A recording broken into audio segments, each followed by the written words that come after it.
Eh bien bonsoir à tous les amis, supporters du Paris Saint-Germain ou d'autres équipes, passionnés de football, bonsoir à tous. On se retrouve pour le débrief de PSG Naples qui vient de se terminer sur le score de 2 buts partout. Donc comme d'habitude les gars, le débrief à chaud. Donc mes 3 points, commencer par mes 3 points de cette rencontre. Le premier point, c'est ce sentiment d'un Paris Saint-Germain qui manque toujours et encore de coronesse dans les gros matchs. Alors je ne saurais l'expliquer, je ne sais pas ce qu'ils ont dans la tête, mais à chaque fois que c'est une grosse équipe en face, on dirait qu'ils ont la peur au ventre. Mon deuxième point, c'est quand même cette réaction lors des, on va dire, le premier quart d'heure jusqu'à l'égalisation du 1 partout du PSG qui revient galvanisé en seconde mi-temps, ça presse haut, ça va chercher le ballon, ça donne des coups, ils mettent enfin des taquets et ensuite s'ensuit l'égalisation. Et moi à ce moment-là, je me dis, ben voilà, ça va enchaîner, on va tuer Naples et puis en fin de compte, on retourne dans nos travers. Enfin bref, c'est quand même cette petite réaction lors du retour des vestiaires qui malheureusement n'aura pas duré sur le long de cette deuxième mi-temps. Ensuite, mon troisième et dernier point, c'est que il reste toujours de l'espoir. On vient de finir les matchs allés, on a tout fait, on est passé partout. Une défaite, une victoire, un match nul. Le problème, les gars, c'est que le match retour, c'est qu'on a 2 déplacements. On a à Naples, le prochain match c'est à Naples, et on est à Belgrade, et on accueille Liverpool au parc. Mais l'espoir reste entier puisque Liverpool a 6 points, Naples 5 points et nous 4 points. Donc tout reste possible.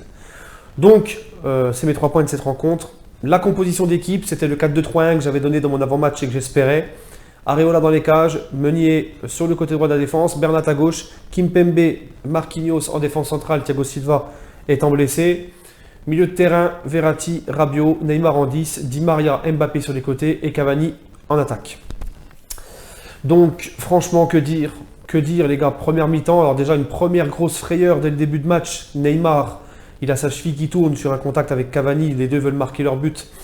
Ils font souler dans le ballon et Neymar se prend les pieds dans ceux de Cavani. Et là, on se dit, quand je vois le ralenti, je me suis dit, ça y est, Neymar va être blessé. En fin de compte, il est resté, heureusement. Heureusement, parce que pour moi, Neymar a été un des meilleurs ce soir. Contrairement à Liverpool.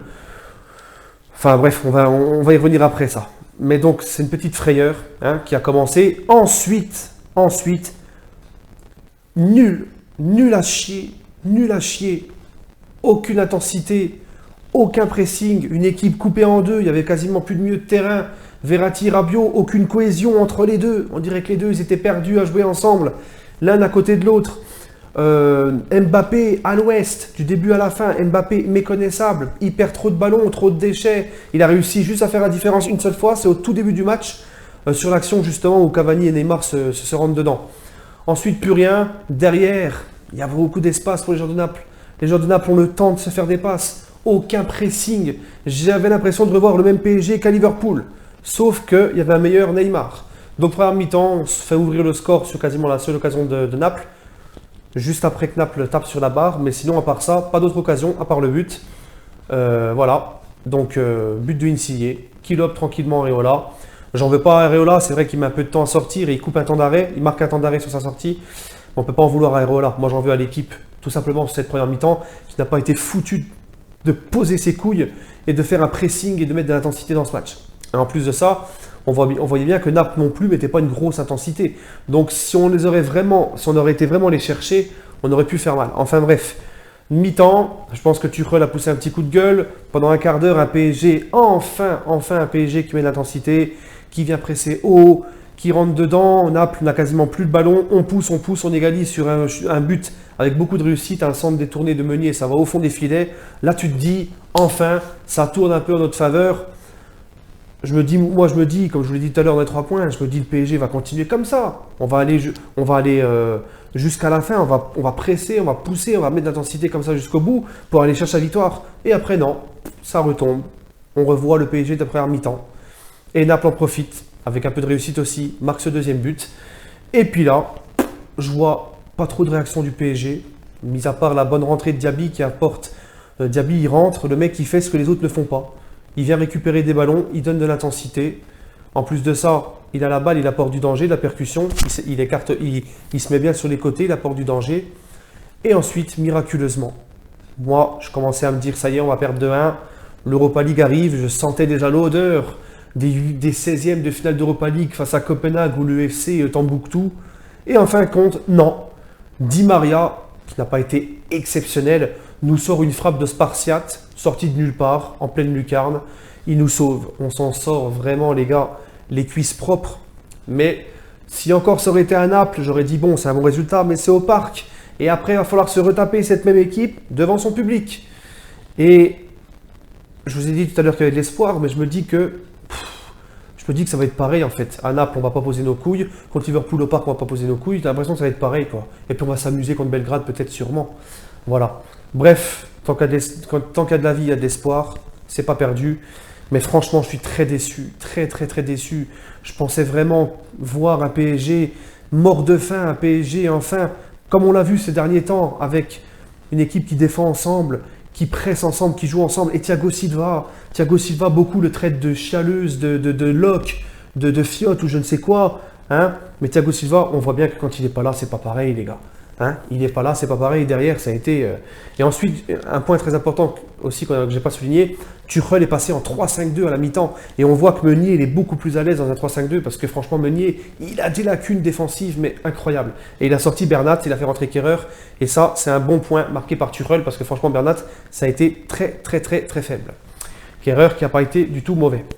Bref, les gars, mes tops, mes flops hein, de ce match.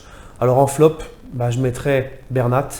En flop, je mettrais Mbappé, complètement invisible, transparent, trop de déchets. On ne l'a quasiment pas vu. Mbappé, transparent. Verratti en flop, je suis désolé. J'attends plus de Verratti. Il a perdu pas mal de ballons. Il n'a pas mis beaucoup d'agressivité. Il était un petit peu moumou, des fois un petit peu perdu dans ce milieu de terrain. Alors Verratti, cette fois-ci, je le mets dans mes flops. J'aurais mis Di Maria, mais Di Maria, voilà, il est invisible tout le match quasiment, il fait beaucoup de déchets techniques, et le mec il arrive, il te met une frappe dans le lucarne, il te sauve le match, donc tu peux pas le mettre en flop. Et pour les tops, les gars, en flop aussi Cavani, parce que Cavani, les gars, il était perdu face à cette défense regroupée de Naples, il était perdu, il était obligé de venir sur le côté chercher les ballons, parce qu'il était complètement paumé. On l'a vu en plus raté. Bon, il était hors jeu, mais le but était vide. Il ouvre trop son pied gauche, ça passe à côté. On voit vraiment que Cavani en ce moment, il est vraiment pas bien. Je vais encore le mettre dans mes flops et dans mes tops. Neymar, parce que Neymar, c'est celui qui a apporté plus de danger. Il a perdu très peu de ballons. Heureusement qu'il a été là. Il nous a régalé. Il a apporté de la percussion, du dribble. Ça a été pour moi le meilleur Parisien ce soir, Neymar. Et j'ai envie de mettre aussi en top le petit Diaby pour sa rentrée. Vraiment, vraiment, vraiment bien. Et j'ai aimé la deuxième mi-temps de Rabiot. Bon. Surtout quand on a emmené du pressing. Mais on en attend toujours plus de Rabiot. Mais non, mais moi, de toute façon, j'ai que deux tops. J'ai que deux tops sur ce match-là. C'est Neymar et la petite rentrée de Diaby. Voilà, les gars. Rien à dire de plus. Très déçu. Très déçu parce que on a l'impression que c'est toujours la même chanson depuis 2 ans. Dès que c'est les gros rendez-vous, le PSG perd ses couilles. Je ne sais pas ce qui se passe. Enfin bref, on va garder espoir pour les 3 prochains matchs. N'hésitez pas à laisser votre ressenti de cette rencontre. Je vous souhaite une agréable soirée et allez Paris.